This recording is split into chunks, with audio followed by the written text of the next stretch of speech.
The Legend of Zelda Breath of the Wild is the new Legend of Zelda game, which is called Breath of the Wild. It's a game that's only mustered up lukewarm, mediocre at best reviews from critics.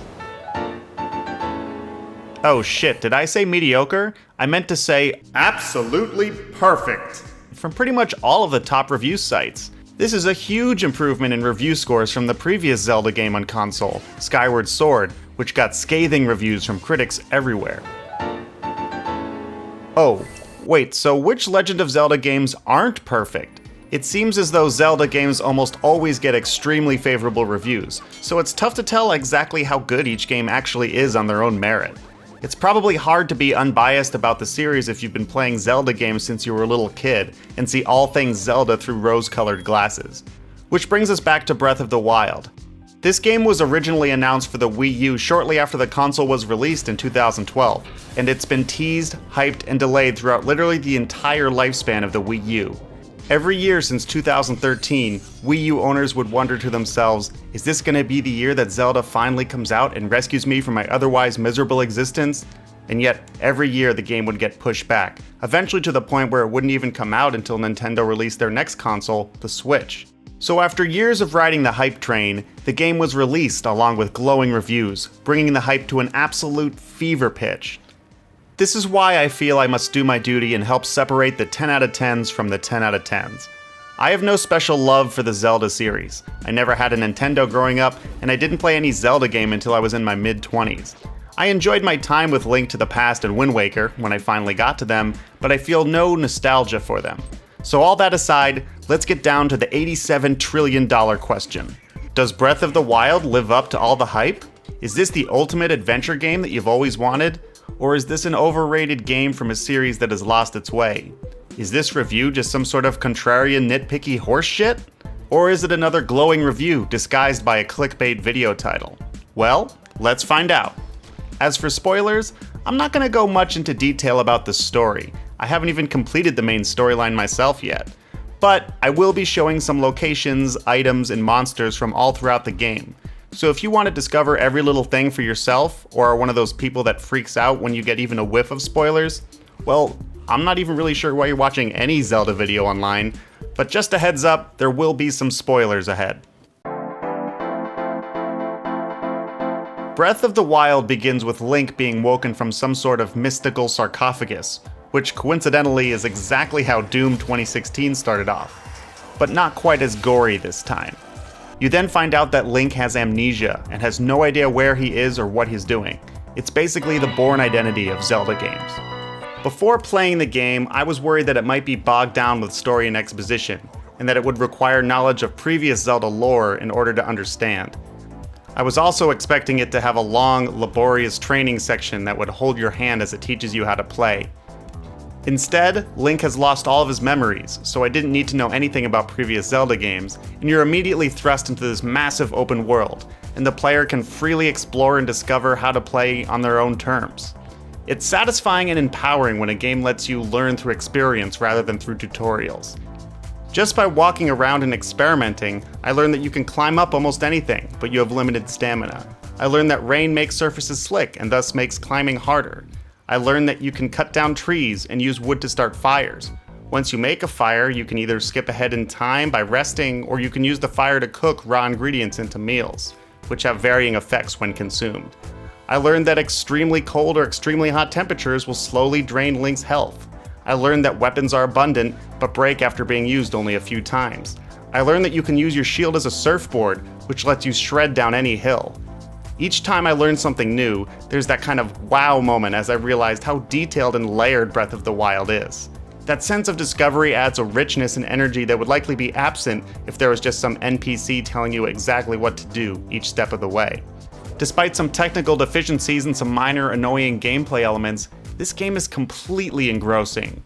It's so large in scale and mystery that I can't help but be left mesmerized. I quickly had such an intense desire to explore that I was able to overlook some of the glaring performance issues, which is saying a lot coming from someone like me, who's usually kind of a snob about playing games at a smooth 60 FPS. The game starts strong and never ceases to be intriguing. I've probably put in over 40 hours into this game, and I still feel like I've barely scratched the surface of what there is to discover. Every time I continue through the main story, I get distracted by something that grabs my attention along the way. I would normally finish a game before making a review for it, but at my current speed, that video would come out months from now.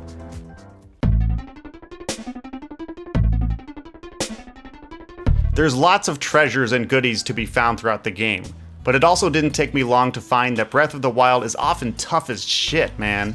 I've had my ass handed to me by all kinds of monsters that I've encountered.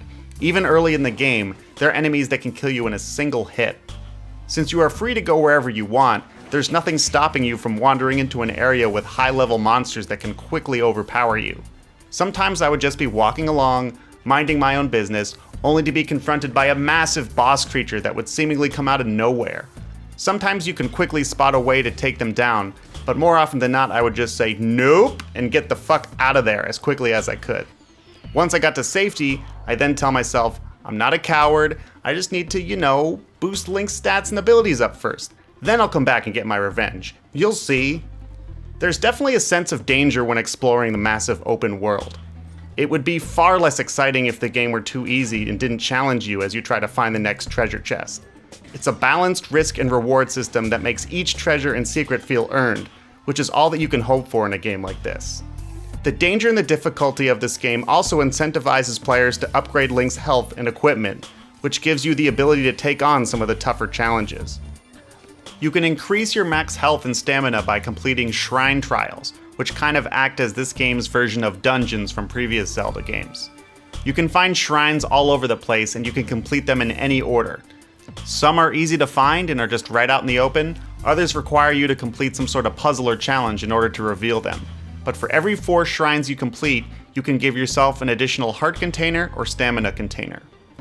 There's also always at least 1 treasure chest in each shrine, if health and stamina weren't enough motivation to go find them. The shrine trials themselves add a nice break from the outdoor action, and range from easy to downright dastardly in difficulty. Shrines can also be used as fast travel points on the map, so finding them is basically like reaching a checkpoint in the game. You also collect Korok seeds, which you can find sprinkled throughout the game, which can then be spent on upgrading your inventory space. There's no kind of leveling system in the game, but once you upgrade your health, stamina, and inventory, you will definitely be better able to take on those tougher enemies. Whenever there is a big spike in difficulty, it's usually a pretty good indicator that I'm not ready for that area yet. But it's pretty cool that the game lets you figure that out for yourself, and also lets you tackle those hard enemies right away if you think you can handle it.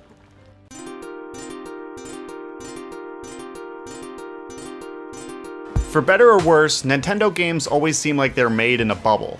They don't follow trends set by other games, and they tend to play by their own rules.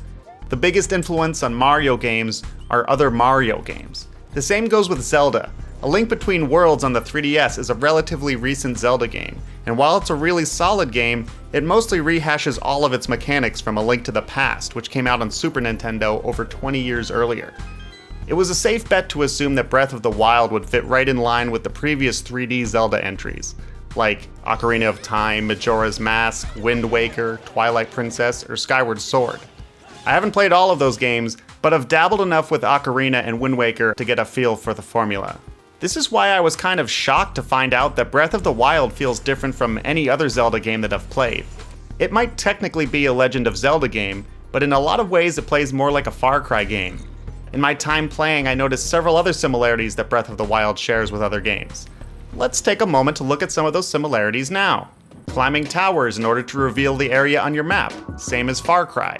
Hunting critters and gathering meat, like Red Dead Redemption. An abundance of loot, including raw ingredients, like Skyrim. Breakable weapons that can be found everywhere, similar to Dead Rising. Taking pictures, including selfies, kinda like GTA 5. Using your camera to catalog every creature in the game, like Pokemon Snap. Dogs that will occasionally sniff out treasure, like Fable. Sneaking around in highly conspicuous objects, just like Metal Gear Solid. Fast travel between points you've discovered on the map, like Fallout. Physics-based puzzles, popularized by Half-Life 2. And so on and so forth. You might be thinking to yourself, well, those aren't exactly original ideas, lots of games use those mechanics.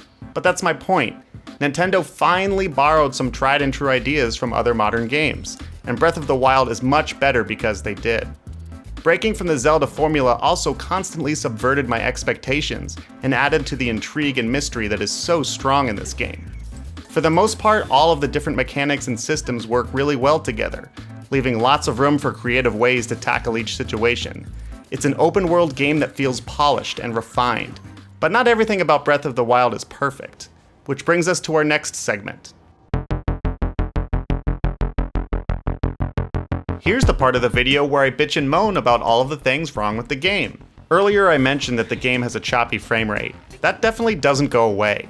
The game is capped at 30 frames per second, but most of the time it'll drop well below that. Sometimes it slows down to a crawl during crucial moments in battle.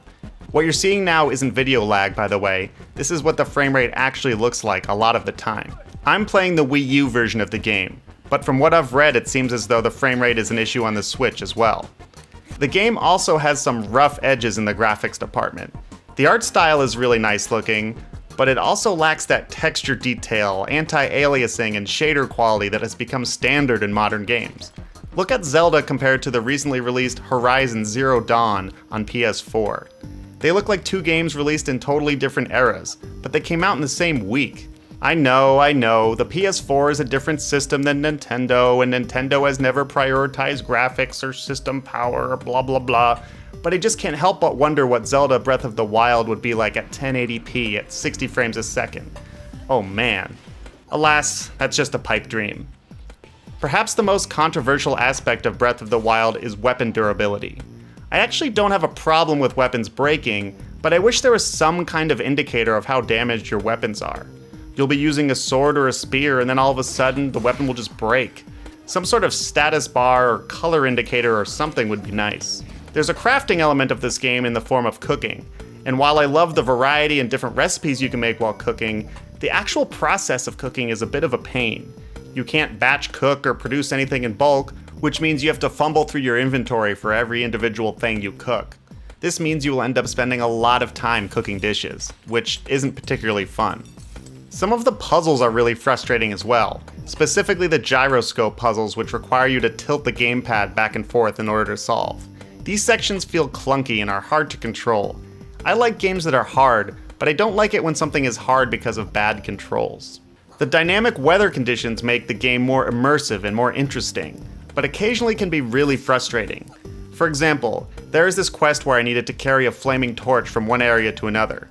This quest was challenging enough with enemies in my path, but it kept fucking raining, and since you can't keep a flame lit in the rain, I would just have to sit and wait for the rain to stop, to the point where I would just put the controller down and I'd use my phone until the rain ended. Moments like this definitely shatter the immersion that the game has worked so hard to build up to that point. This game definitely has its share of flaws, so spoiler alert, Breath of the Wild isn't perfect. But does that even matter? I think it's time that we get to the verdict. Now that I've laid out both the good and the bad of The Legend of Zelda, Breath of the Wild, let's revisit the $87 trillion question. Does it live up to the hype? The answer? Absolutely. Despite its flaws, this game is a goddamn masterpiece. It's easily one of the best adventure games I've ever played. This review took a while to make because it was extremely hard to stop playing the game every minute that I possibly could. I've been playing for a long time, and I still have so much more to do and see.